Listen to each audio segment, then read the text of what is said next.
Hey guys, this is Preeti. Welcome back to my channel. दोस्तों, आज हम बात करने वाले हैं एक 2024 रिलीज्ड हॉलीवुड मिस्ट्री थ्रिलर के बारे में जिसका नाम है स्लीपिंग विद डेंजर। इस कहानी की शुरुआत होती है 1980 में, जब हम एक खूबसूरत लेडी ग्रेस टैनर से मिलते हैं। बाय प्रोफेशन एक एयर होस्टेस है वो, तो साल में ज़्यादातर समय उसे घर से बाहर ही बिताना पड़ता है। सुबह किसी शहर में उसका दिन शुरू होता है तो ख़त्म होता है किसी दूसरे शहर में। इनिशियली अपने जॉब की यही बात बहुत एक्साइटिंग लगी थी उसे, लेकिन उम्र बढ़ने के साथ साथ वो बोर होने लगी थी, लोनली फील करने लगी थी। रोज रोज की इस भागा दौड़ी से थक चुकी थी ग्रेस। अभी उसे जरूरत थी तो बस एक ठहराव की, एक घर की जहाँ सिर्फ उसकी बिल्ली ना हो, कोई इंसान भी हो जो उससे मिलने के लिए बेताब हो। एक ऐसा इंसान जिसके साथ वो अपनी लाइफ शेयर कर पाए। अब खूबसूरत होने के कारण लाइफ में प्रपोजल्स तो बहुत सारे मिले थे ग्रेस को, बट अनफॉर्चुनेटली कोई ना कोई कारण की वजह से उसका हर रिश्ता अधूरा ही रह गया था। अभी अपने लेट 30s में आकर फिर से सब कुछ स्क्रैच से शुरू करना कोई आसान काम तो नहीं था, स्पेशली उसके लाइफस्टाइल में जहाँ पर सब कुछ ज़्यादा ही फास्ट चलता हो। तो ऐसे में उसे सबसे पहले जरूरत थी अपने आप को हील करने की, अपने माइंड एंड बॉडी को रेस्ट देने की, जिसके लिए वो एक न्यूट्रिशन क्लिनिक में ज्वाइन करती है और वहाँ उससे मुलाकात होती है डॉक्टर पॉल कार्टर की। वो कहते हैं ना, अगर आपके नसीब में किसी से मिलना लिखा हो तो कोई ना कोई संजोग बन ही जाता है। ग्रेस को भी एक्जैक्टली यही लगा था पॉल से मिलकर। पहली मुलाकात में ही उसके प्रति एक अजीब सा अट्रैक्शन फील किया था उसने। उधर पॉल की हालत भी सेम ही थी।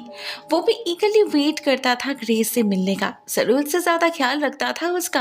तो धीरे धीरे वो लोग क्लिनिक के बाहर भी मिलने लगे और कुछ महीनों के अंदर ही एक साथ एक ही घर में शिफ्ट भी कर गए। सब कुछ इतना जल्दी हो रहा था कि ग्रेस को वक्त ही नहीं मिलता कुछ भी अब्सॉर्ब करने का, लेकिन वो खुश थी। पॉल उसे पागलों की तरह प्यार करता था, उसके अब्सेंस में मिस करता था उसे इतना कि कभी कभी जब वो फ्लाई कर रही होती थी, किसी दूसरे शहर में होती थी, तब पॉल भी वहां जा पहुंचता था सिर्फ और सिर्फ ग्रेस के साथ वक्त बिताने के लिए। आखिर ऐसी दीवानगी कौन सी लड़की को पसंद नहीं आएगी। ऊपर से पॉल हैंडसम था, वेल एस्टैब्लिश्ड था, तो ग्रेस को उसके साथ सेटल करने में कोई प्रॉब्लम नहीं थी। वो भी मन ही मन पागल होने लगी थी पॉल के लिए। मगर हर सिक्के के जैसे दो पहलू होते हैं, उनके इस रिश्ते का भी एक दूसरा पहलू था जो धीरे धीरे उसके साथ उसके घर में शिफ्ट करने के बाद ग्रेस को समझ आने लगता है, जिसकी शुरुआत होती है एक पार्टी से। ये ग्रेस के ऑफिस का क्रिसमस पार्टी था जहां उसके बेस्ट फ्रेंड शेरी के अलावा भी उसका एक्स बॉयफ्रेंड भी आया था और वो ग्रेस से कुछ ज्यादा ही चिपक रहा था। भले ही ग्रेस सिचुएशन को बहुत ही ब्यूटीफुली हैंडल कर रही थी, लेकिन पॉल से यह सब सहन नहीं होता। वो ग्रेस को खींचकर अलग ले जाता है और उससे पूछता है वहां चल क्या रहा है। ग्रेस को काफी बुरा लगता है उसका ये अप्रोच, लेकिन फिर वो ये भी समझ पाती है कि पॉल असल में उसे लेकर बहुत ही पॉसेसिव है, जिस कारण से वो किसी और आदमी को उसके करीब जाते हुए सहन नहीं कर पाता। ये उसका प्यार नहीं तो और क्या है।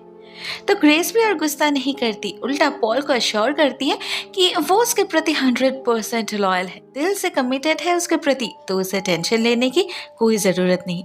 अब इससे ये बात तो यहीं पर दब जाती है, लेकिन पॉल का रवैया चेंज नहीं होता।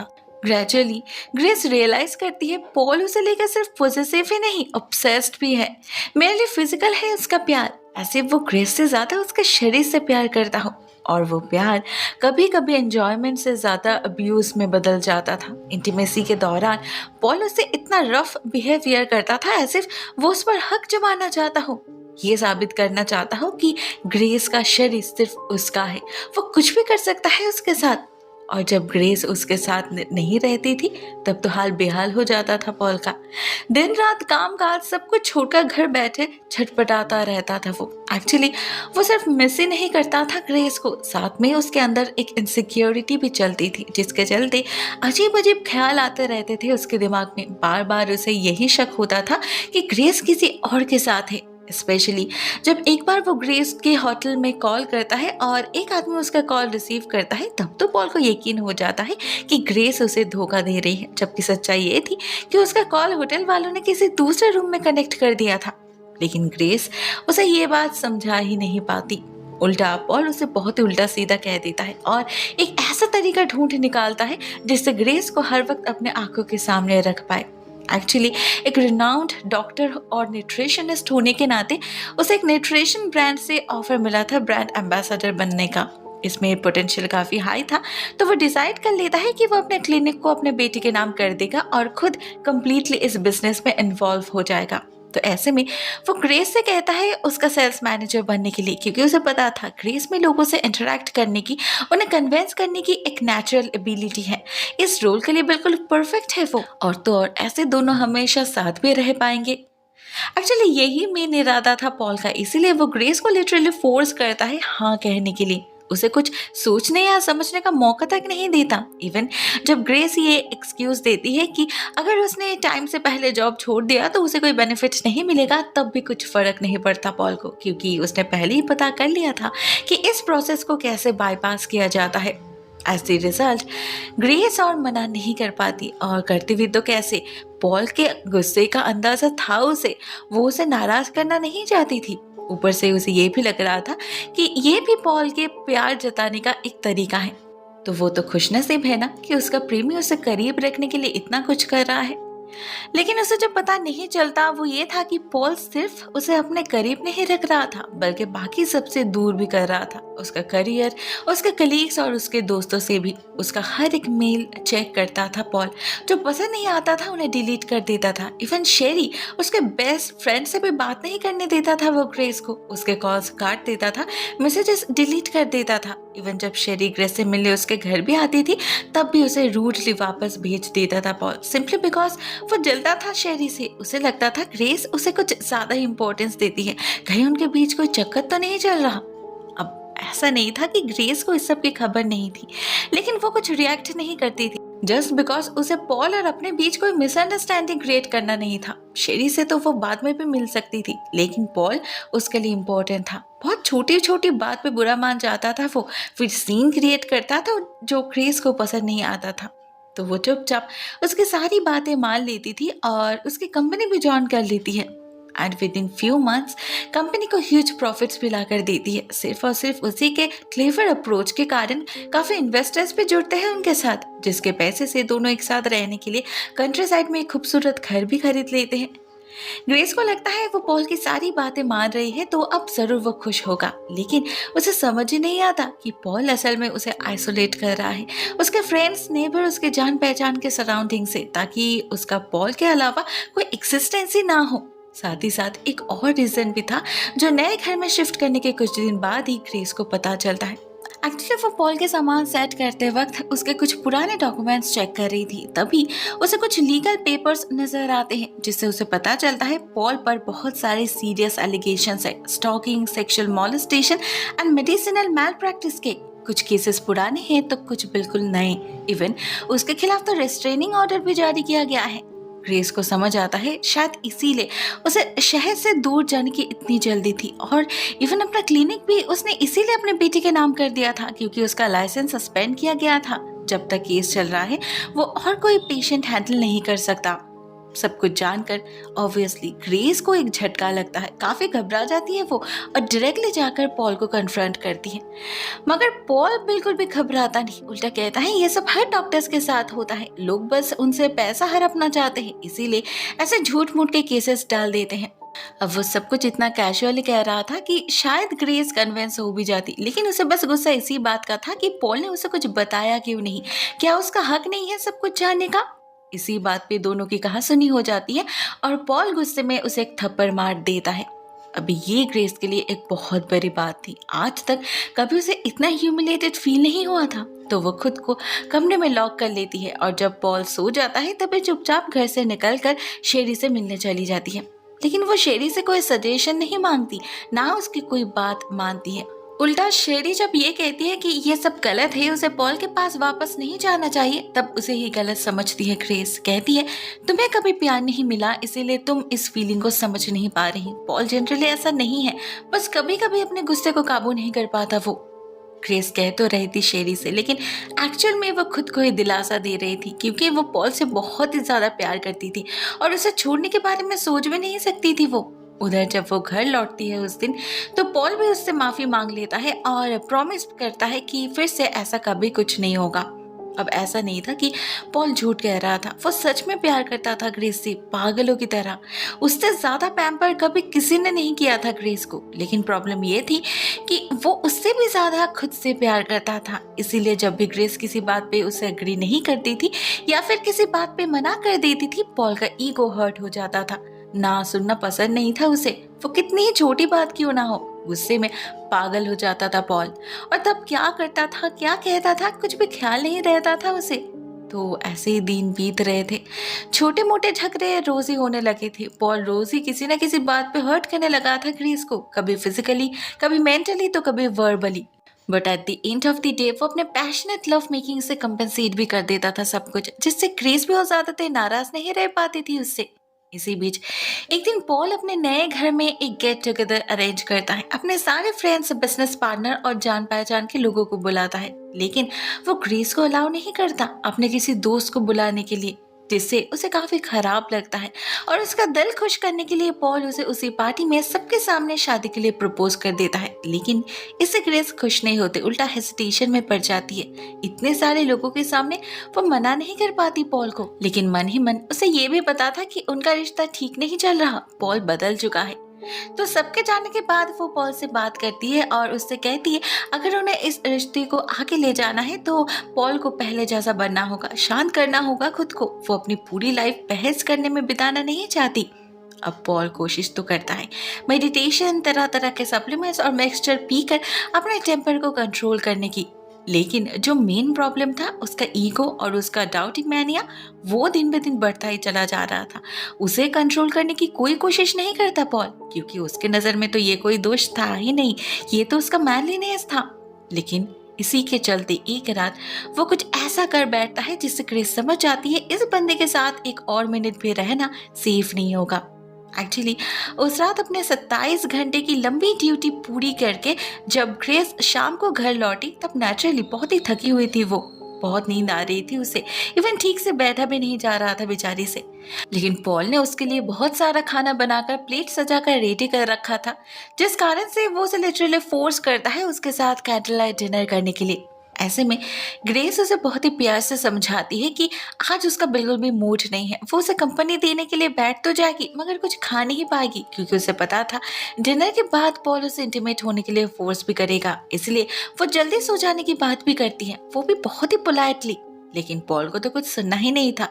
बहुत ही नाराज हो जाता है वो और सब कुछ उठाकर फेंक देता है, सारा खाना बर्बाद कर देता है वो। और फिर ग्रेस से बहस करने लगता है इस बात पे कि ग्रेस जरूर उसके पीठ पीछे किसी और के साथ मजे करके आई है, शायद इसीलिए पॉल के प्रति और कोई इंटरेस्ट नहीं है उसका।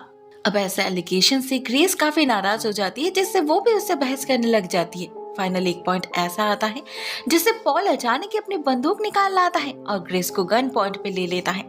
इससे ग्रेस तो बहुत ही डर जाती है और झट से भागकर कमरे में खुद को लॉक कर लेती है। उधर पॉल भी नहीं रुकता, वो भी दरवाजे के बाहर से ही उस पर शूट करने लगता है और उस पर चिल्लाने लगता है बाहर आने के लिए। लेकिन जब ग्रेस कोई जवाब नहीं देती तो कुछ देर बाद अल्टीमेटली वो भी चुप कर जाता है और बाहर ही सो जाता है। इधर ग्रेस की भी आंख लग चुकी थी, मगर सुबह जैसे ही उसकी नींद टूटती है वो एक और पल भी जाया नहीं करती। चुपचाप अपना पर्स और गाड़ी की चाबी उठाती है और घर से भाग जाती है। एक शेल्टर में जाके छुप जाती है वो, a shelter for abused women, just because वो शेरी से हेल्प मांगना नहीं चाहती थी, ताकि उसे ये सुनना ना पड़े कि मैंने तो तुम्हें पहले ही वार्न किया था। लेकिन उस शेल्टर में बाकी औरतों के साथ खुद को रिलेट करने में काफी प्रॉब्लम होती है ग्रेस को। इसलिए नहीं कि उनकी हालत उससे बदतर थी, बल्कि इसलिए क्योंकि वो खुद को उनसे बेहतर समझती थी। बार बार सबके सामने ये जताने की कोशिश करती थी कि वो कितनी लकी है, कितनी प्रिविलेज्ड है। पॉल तो उसे पलकों पर बिठा कर रखता है, अगर वो उसे सच में मारना चाहता तो कब का मार दिया होता। एक्चुअली वो इंसान बुरा नहीं है, बस उसके ड्रिंकिंग हैबिट के कारण कभी कभी आउट ऑफ कंट्रोल हो जाता है। बाकी सब बिल्कुल नॉर्मल है उनके बीच। वो यहाँ आई है उससे बचने के लिए नहीं, बल्कि उससे एक डिस्टेंस क्रिएट करने के लिए, ताकि वो उसके एब्सेंस को फील कर सके, उसे अपनी गलती पर पछतावा हो। लेकिन अगर सिचुएशन सच में ऐसा होता तब तो कुछ दिनों के लिए वो होटल में भी रह सकती थी ना। उसे यहाँ शेल्टर लेने की क्या जरूरत पड़ी? सिक्योरिटी के कारण ही ना। इसका मतलब साफ था, वो डर रही थी पॉल से। कहीं ना कहीं उसे पता था कि वो भी इन्हीं की तरह एक विक्टिम है। लेकिन ग्रेस ने कभी इस सच्चाई को एक्सेप्ट ही नहीं करी, क्योंकि अगर वो इसे मान लेती तो वो खुद के नजर में भी गिर जाती, जो वो बिल्कुल भी नहीं चाहती थी। इसीलिए वो उसे एक और चांस देने का फैसला करती है। उसी रात कॉल करती है पॉल को, जिससे उसे पता चलता है पॉल उसके लिए बहुत ही कंसर्न्ड है, बेसब्री से इंतजार कर रहा है वो उसके घर वापसी का। और उसने अपना चेकअप भी करवाया है। उसका साइकियाट्रिस्ट ने कहा है उसे बाइपोलर डिजीज है, जिस कारण से वो कभी कभी ऐसा बर्ताव कर बैठता है। डिप्रेशन का शिकार है वो, इसी के लिए तो मेडिसिन पे चल रहा है उसका। इन अ वे वो ग्रेस को यही समझाना चाहता था कि गलती उसमें नहीं, उसके दिमाग में है। बीमार है वो, जिसका इलाज वो कर रहा है। तो क्या ऐसे में ग्रेस उसका साथ नहीं देगी? पॉल सारी चीजों को ऐसे प्रेजेंट कर रहा था कि ग्रेस फिर से एक बार उसके झांसे में फंस ही जाती है और अगले कुछ ही दिनों के अंदर लौट जाती है उसके पास। पहले तो वो ऐसा प्रिटेंड करती है कि वो बस अपने पेट कैट को लेने आई है, फिलहाल वो शेरी के पास ही रुकेगी। लेकिन मन ही मन वो यही चाह रही थी कि पॉल उसे रोक ले, जो वो करता भी है। तो ग्रेस पे रुक जाती है। उसे लगा था पॉल को जो सजा देना था उसने दे दिया, उसे अपनी गलती समझ आ चुकी है, अब जरूर वो फिर से वो दोहराएगा नहीं। लेकिन यही ग्रेस से सबसे बड़ी गलती हो जाती है। वो समझ नहीं पाती कुछ इंसान कभी बदलते नहीं, ना हर गलती माफ करने लायक होते हैं। पॉल भी उन्हीं में से एक था। वो बस नाटक कर रहा था बदलने का, ताकि ग्रेस उसके पास रहे।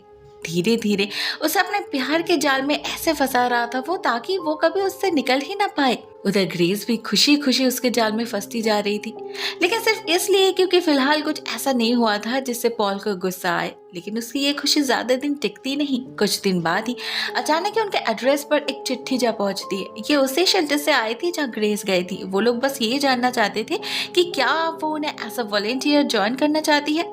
लेकिन पॉल कुछ और ही मतलब निकाल लेता है इस सब का। वो लिटरली चिल्लाने लगता है ग्रेस पर, ये कहकर कि वो खुद को अब्यूज्ड कहकर उसका नाम क्यों डुबा रही है। और वैसे भी वो ये भी नहीं चाहता था कि ग्रेस किसी और जगह पर जाकर काम करे, उसका कोई और सोशल सर्कल बने। तो ऐसे में उसे शांत करने के लिए ग्रेस भी बात को दबा देती है। आखिर उसे कोई जरूरत भी तो नहीं थी फालतू में पॉल के अगेंस्ट जाकर कहीं और नौकरी करने की। उसे तो बस खुश रहना था पॉल के साथ।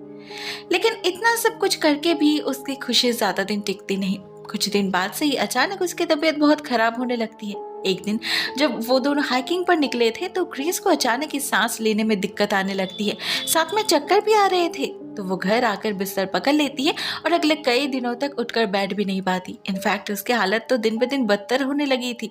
ऐसे में पॉल उसका पूरा ख्याल तो रख रहा था, उसका खाना बनाना, टाइम टू टाइम मेडिसिन देना, लेकिन उससे कुछ फर्क नहीं पड़ रहा था। तो ग्रेस पॉल से कहती है किसी डॉक्टर को बुलाने के लिए, लेकिन पॉल डायरेक्टली मना कर देता है। कहता है वो भी तो एक डॉक्टर है और उससे बेहतर उसके पत्नी का इलाज कौन करेगा। वो ग्रेस को अश्योर करता है कि उसे वायरल फीवर हुआ है, बस कुछ दिनों की बात है, रेस्ट लेने से ठीक हो जाएगी वो। लेकिन वो कुछ दिन कभी खत्म ही नहीं होता। डे बाय डे और कमजोर पड़ती जा रही थी ग्रेस। तो ऐसे में वो डिसाइड करती है शेरी से बात करने की, मगर कॉल करने जाती है तो देखती है फोन का कनेक्शन ही ऑफ है। पॉल से कहने पर वो बताता है कि पावर आउटलेट चल रहा है और वो बाद में जाकर कंप्लेन कर देगा। लेकिन वो कनेक्शन कभी वापस ही नहीं आता। फॉर्चुनेटली इसके ठीक कुछ दिन बाद शेरी खुद ही आती है उससे मिलने, लेकिन पॉल उसे डराकर धमकाकर दरवाजे से ही भगा देता है। उसे लगा था ग्रेस को कुछ पता नहीं चलेगा, लेकिन ग्रेस ने तो चुपके से सब कुछ देख लिया था, जिससे पॉल पर शक भी दुगना हो चुका था उसका। वो समझ चुकी थी ये सब पॉल का ही चाल है, जरूर वो ही उसे बीमार कर रहा है, मे बी उसके खाने में कुछ मिला रहा है वो। वैसे भी उसके जो सिम्टम्स है वो फीवर से ज्यादा फूड पॉइजनिंग का लग रहा था और वो पूरा दिन में बस वही खाती थी जो पॉल उसे बना कर देता था। इसका मतलब साफ था वो नहीं चाहता था कि ग्रेस कभी रिकवर करे। मे बी उसे अपने पास कैद रखने का एक वियर्ड तरीका था ये उसका।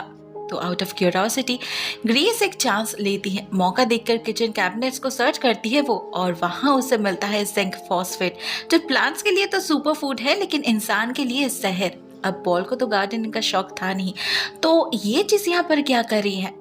ग्रेस 100% कंफर्म्ड हो चुकी थी कि पॉल उसके खाने में यही जहर मिला रहा है। तो वो कायदे से उसे बाहर भेज देती है कुछ सामान लाने के लिए और खुद अपने पेट कैट को लेकर घर से भाग निकलती है। उसे लगा था वो हिच हाइकिंग कर लेगी, लेकिन ये जगह इतनी सिक्लूडेड थी कि काफी देर तक चलने के बाद भी उसे कोई गाड़ी नहीं मिलती। उल्टा उसे पॉल देख लेता है और खींचकर घर वापस ले जाता है। इधर ग्रेस भी उसके सामने ऐसा प्रिटेंड करती है जैसे उसे कुछ याद ही नहीं कि वो यहाँ कैसे पहुंची, ताकि पॉल उस पर गुस्सा ना करे। लेकिन शक तो पॉल को हो चुका था, जिस कारण से वो हमेशा उस पर नजर रखने लगता है और गाड़ी की चाबी भी अपने पास ही रखने लगता है। उधर ग्रेस भी कंप्लीटली हेल्पलेस हो पड़ी थी। वो बस उसका बनाया हुआ और कोई खाना नहीं खा रही थी, जिसकी वजह से थोड़ा बेटर फील कर रही थी, जो पॉल से सहन नहीं होता। वो एक दिन अचानक ही बातों बात में उस पर हमला कर देता है, उसे मारता है, पीटता है, उसके कपड़े फाड़ के उसे फिजिकली असॉल्ट करता है और फिर जब उसका मन भर जाता है तब जाता है अपनी गन लाने। बट लकीली उसके लौटने तक ग्रेस घर से भागने में कामयाब हो जाती है। हाफ नेकेड हालत में अपने नेबर के बर्न में जाकर छुप जाती है वो, जहाँ उसका नेबर उसे देख लेता है और पुलिस को कॉल कर देता है, जिससे ग्रेस बच जाती है। लेकिन आखिरकार उसे समझ आ चुका था उसकी जान की कीमत क्या है, तो वो और कोई रिस्क नहीं लेती, अपना नाम चेंज कर लेती है और एक नए शहर पर जाकर रहने लगती है। एक कंप्लीटली न्यू आइडेंटिटी के साथ फिर से सब कुछ स्क्रैच स्टार्ट करती है वो। उधर पॉल भी फरार हो चुका था, जिसके बाद देखते देखते 2 साल बीत जाते हैं, लेकिन पुलिस उसे ढूंढ नहीं पाती। ऐसे में उसके घर की चीजें ग्रेस को भेज दिया जाता है, जिसमें उनका पुराना फोन का आंसरिंग मशीन भी था। एक दिन उन सामान को चेक करते वक्त अचानक ही ग्रेस को एक मैसेज मिलता है, जो पॉल के दोस्त टॉम का था। और उसने जो वॉइस मैसेज छोड़ा था पॉल के लिए, उससे क्लियरली पता चल रहा था कि उसने गलती से ये नंबर डायल कर दिया है। उसे तो पॉल के दूसरे नंबर पे कॉल करना था। ये हादसे के 2 दिन बाद का मैसेज था, जिसका मतलब वो through out the time Paul के कांटेक्ट में ही था, तो शायद आज भी है। यही सोचकर ग्रेस ये इन्फॉर्मेशन जाकर पुलिस को देती है और डिटेक्टिव खुद जाती है टॉम के घर छानबीन करने। तब पॉल वहीं पर था, लेकिन उनके जाते ही वो भाग निकलता है और अगले 1 हफ्ते तक उसका कोई पता नहीं चलता। इधर टॉम से पुलिस को पता चलती है कि पॉल ने अपना नया शिकार ढूंढ लिया है, लेकिन वो कौन है, कहाँ रहती है, वो सब कुछ भी टॉम को पता नहीं था। इधर ये बात सुनकर तो ग्रेस काफी टेंशन में पड़ जाती है, क्योंकि उसे पता था पॉल कितना खतरनाक है, उसके साथ कोई भी सेफ नहीं रह सकता। पुलिस तो कोई सुराग ढूंढ नहीं पाती, तो ग्रेस खुद से ही कोशिश करती है उस तक पहुंचने की। मिलने जाती है पॉल की बेटी नताशा से, ताकि उसे समझाकर उससे कुछ इन्फॉर्मेशन निकाल सके, लेकिन वो पॉसिबल नहीं होता। उल्टा वहाँ ग्रेस को एक ग्रीटिंग कार्ड मिलता है, जो क्रिसमस पे नताशा को उसके डैड ने भेजा था। वहाँ पॉल के साथ एक लड़की का नाम भी था, नीवा नाम से। तो ग्रेस समझ जाती है यही उसकी नई गर्लफ्रेंड है। वो ये भी अज्यूम कर लेती है कि पॉल ने जरूर उसे भी अपने बिजनेस में शामिल कर लिया होगा, तो वो बिजनेस वेबसाइट में जाकर ऑनलाइन सर्च करती है और उसे लकीली नीवा का फुल डिटेल्स मिल भी जाता है। तो वो और देर नहीं करती, उसी वक्त पुलिस को अलर्ट कर देती है। मगर पुलिस नीवा के घर के ठिकाने तक पहुंच के भी कुछ कर नहीं पाती, क्योंकि उस एड्रेस पर तो नीवा रहती ही नहीं थी। वो अपना एड्रेस बदल चुकी थी, जिसके बारे में कहीं कोई अपडेट नहीं था। तो ग्रेस भी उसे और लोकेट नहीं कर पाती और ना ही उसे कोई मेल भेज पाती है, क्योंकि कुछ मेंशन नहीं था। इसीलिए इस बार ग्रेस को सब कुछ पुलिस के भरोसे ही छोड़ना पड़ता है। उधर एट द सेम टाइम हम पॉल को देखते हैं किसी दूसरे शहर में पीसफुली अपनी लाइफ बिताते हुए। उसे पता था पुलिस उसे ढूंढ रही है, लेकिन वो अपने मेन सिटी से, अपने ओरिजिनल सिटी से काफी दूर था। इसीलिए काइंड ऑफ कॉन्फिडेंट था वो कि वो पकड़ा नहीं जाएगा, इसीलिए उसे कोई टेंशन भी नहीं था। एक्चुअली उस समय टेक्नोलॉजी इतना एडवांस्ड नहीं था, इसलिए क्रिमिनल्स को ढूंढना कम्प्लीटली मैन पावर के ऊपर ही डिपेंड करता था। पुलिस से जितना हो पा रहा था वो लोग कर रहे थे, लेकिन पैसिफिक नॉर्थ वेस्ट कोई छोटी जगह नहीं थी, पॉल कहीं भी हो सकता था। और एग्जैक्टली इसी बात का फायदा उठा रहा था पॉल। नेवा से शादी करके उसके जरिए अपने बिजनेस को आगे ले जा रहा था वो। ग्रेस की तरह नेवा भी उसके लिए काफी लकी साबित हुई थी, बहुत तरक्की कर रही थी वो इस बिजनेस में। तो इनिशियली पॉल के साथ उसकी मैरिड लाइफ भी बढ़िया चल रही थी, लेकिन पॉल ज्यादा दिन अपना असली रंग रूप छुपा नहीं पाता। धीरे धीरे उसका ड्रिंकिंग हैबिट, अब्यूसिव नेचर और बेवजह गुस्सा करने की आदत सामने आने लगती है, जिससे नेवा परेशान हो चुकी थी। ग्रेस की तरह फेडअप हो चुकी थी वो पॉल के दोगलेपन से, मगर फिर भी प्यार के नाम पे सब कुछ सह रही थी वो। मगर इसी बीच एक दिन न्यूज़पेपर पढ़ते वक्त उसकी नजर पड़ती है वांटेड लिस्ट में, जहां पॉल का नाम बिग लेटर्स में प्रिंट किया गया था उसके तस्वीर के साथ। अब इसे देखकर तो नीवा बहुत ही नाराज हो जाती है और उसे कन्फ्रंट करती है, साथ में उसके दोस्त को भी बुला लेती है वो, इस उम्मीद में कि दोनों मिलकर पॉल से पूछताछ करेंगे तो वो अपना मुंह खोल देगा। लेकिन होता कुछ उल्टा ही।